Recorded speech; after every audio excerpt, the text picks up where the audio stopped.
premise of that.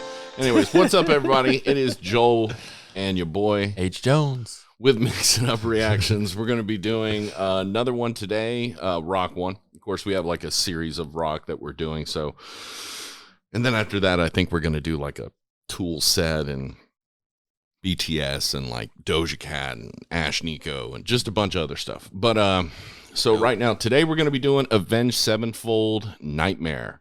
Now, this is the second album when they started changing their flavor. Like the critical acclaim self-titled album, that was a breakaway different from what they had before, you know, with like one of their biggest ones, that their breakthrough hit, I would say. Not the only one, because there's the Harlot and everything else, but was Bat Country. Like that one made them really popular. Like people really, because it was like Fear and Loathing in Las Vegas feel, like everybody was dressed up. They used like similar props in the movie that they brought into the video, and it was a really, really good video and a really good song. And critical acclaim and or not critical acclaim, that's just a song on the self-titled album, is that one, and the Nightmare album, which rest in peace, Rev. But their drummer ended up passing away, but he recorded, I think, the bulk of Nightmare, and then or wrote the bulk of Nightmare. Well, a lot of them, all of them write it anyways. But yeah, so don't freak out. Don't freak out, fans. Anyways, but I'm not the best. I do not know everything. I'm just letting you know. So I know people are going to put comments with paragraphs up. You know, actually, I get it. I get it completely. I get it and I understand. But so Rev passed away, and they had Mike Portnoy, who came in and like did the tour and stuff like that. It was a great show. And I honestly didn't think anybody could really replace Rev. Or not replace Rev, but even stand in for him. You know, and Portnoy did a great job. I really didn't expect it to be that good. But, I mean, he's a fantastic drummer, too. You know, I mean, anyways. But, so we're doing Avenged Sevenfold, Nightmare. Don't forget to like and subscribe and hit that bell notification to make sure that you can check out new videos that are coming out. And if you do have some requests and whatnot, you know, make a comment. You know, send us a little bit of love. We're trying out a new setup and a new lighting setup. It kind of looks like we're in some type of subterranean basement in my kitchen. But kitchen basements. We're just trying something out. You know, buying a cheap ring light and, and just doing it. Whatever. Who cares? Anyways, so we're going to be checking out Avenged Sevenfold, Nightmare. Let's check it. I'm going to wreck it. I'm going to do it every time. I don't want to do it, but I'm going to do it. Then Disney's gonna call. That's what's gonna happen. I hope not. That would suck.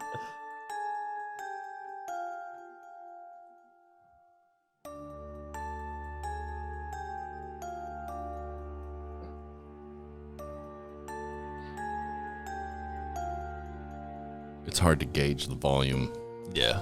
That I know I'm gonna have to do in post.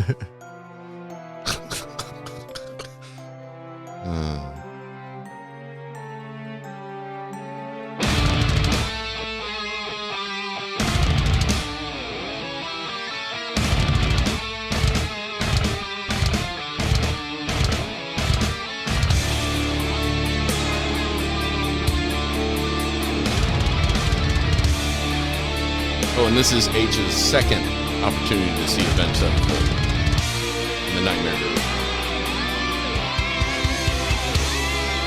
Nightmare! Love the guitar. Yeah.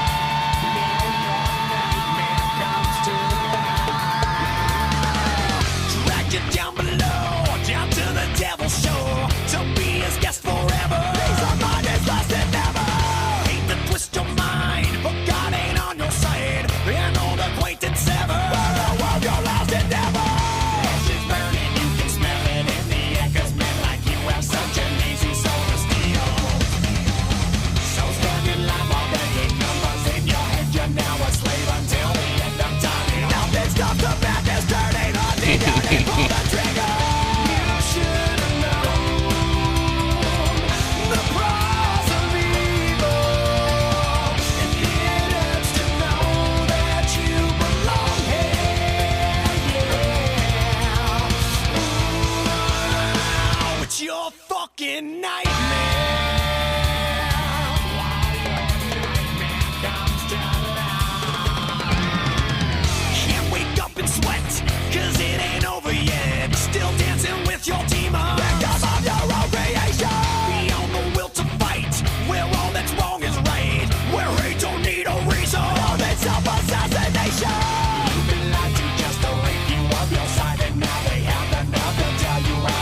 That double bass though. Your tragic fate is looking so clear, yeah. It's your fucking nightmare.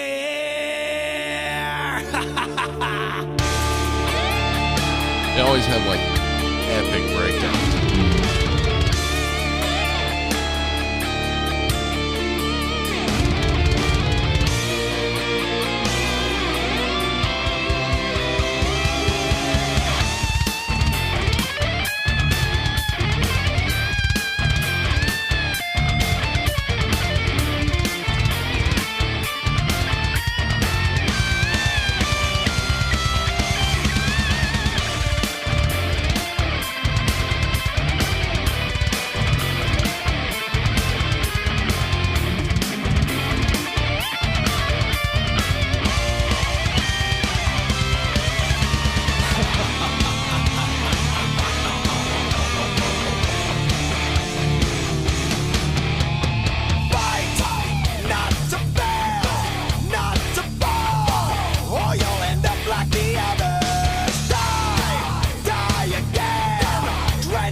It's just so consistent. Is there a piano in there?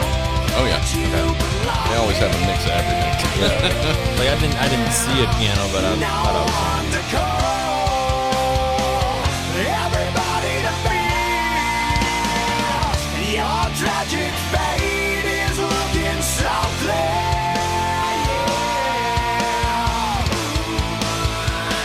It's your fucking nightmare.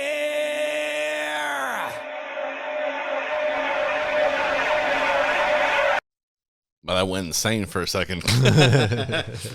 Okay, so this is the second song you've heard by Avenged Sevenfold. The first one was A Little Piece of Heaven, I think it was. So what? Now this wasn't a cartoon version this time. Yeah. So what do you think about like the arrangement, the I dynamic? love the arrangement. Like the guitar in the beginning. Were there two guitars? There's two guitars, one's rhythm, one's lead. Okay. They So, switch kind of sometimes. you know, I love harmonies. So hearing them in the parallels, that was nice.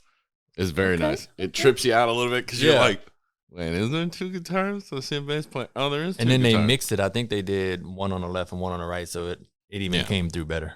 And then what about the arrangement? Because they do have this ability. It's kind of like Tool in a way where that episodic change, evolution, breakdowns, and then they'll even sometimes go to like the last 20 seconds. It'll be completely different than the rest of the song, like just a riff.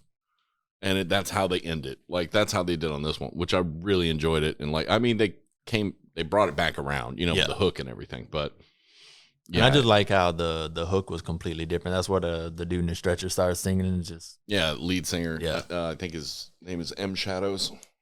They all have like nickname type thing. Guitar player Sinister, and I can't remember the rest. Sorry, Rev was the drummer. And dude, I've seen them live. Their show is insane. Like their show is very entertaining. And that dude has a lot of breath. Like, because the amount of movement he does on stage is like, I'd be out of breath at this point. Like song number 2, Joel's dead. He's in the back. Even when I was younger, dude, I never had that kind of show stamina because the adrenaline would pump so much. You just, freak out and geek out. But what about the notes? You notice how they mix in? They always mix in a little bit of piano sometimes or some strings here and there. Like a little piece of heaven had a lot of that in strings, it. yeah. But yeah, what'd you think about that like eclectic mix of like, because you don't, it's not like it's prevalent, you know? It's, yeah, that's why I was listening. And I was like, I think I hear a piano. Yeah, that's a piano. It sounds like a piano. I don't see any piano on the screen. Sprinkled in the back, sprinkled. But yeah. So when I guess the lead singer, when he has like the hat on with the glasses and the cutoff shirt, that's his style. I was waiting on him to rap at some point. He does kind of look like a bro rapper. Is he gonna do it? Just like 8 bars? Just give me a little bit. Yeah, no, he's a rocker through and through. But that's like his style. That's what he's worn like almost since the beginning. In that way, that kind of thing. Honestly, their fashion sense has always been like, we don't care, but it's more like a uniform. Like when they go on stage, it's like the cutoff shirt, hat, bandana, glasses. That's very much what he will wear when he starts a show. You know, then of course you sweat profusely, and eventually it's like, okay, I got to take some of this crap off.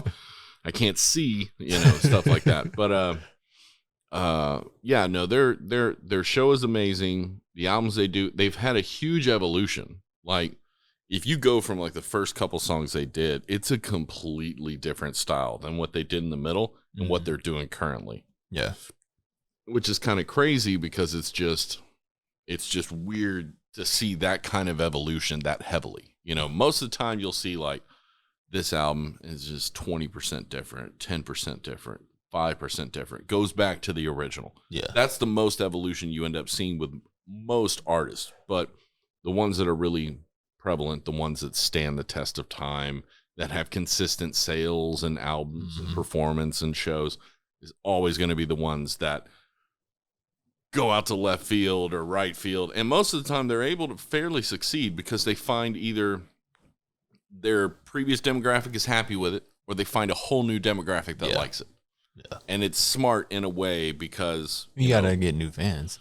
That's true. You got to keep building. I mean, when they did the self-titled album, the Nightmare album, I don't know how many of my friends were like, I don't like any new stuff. I'm like, it's really good. It's catchy. Yeah, that's why I don't like it. I'm like, did you want them to stay doing the same album over and over and over? Yeah. I'm like, man, you were going to be a very sad 40-year-old. Like, that's what, because in my mind, I'm like, just let him evolve, man. Do you evolve? No, it's in my basement at 40 in my mom's house. Okay. Do what you do. Do what you do.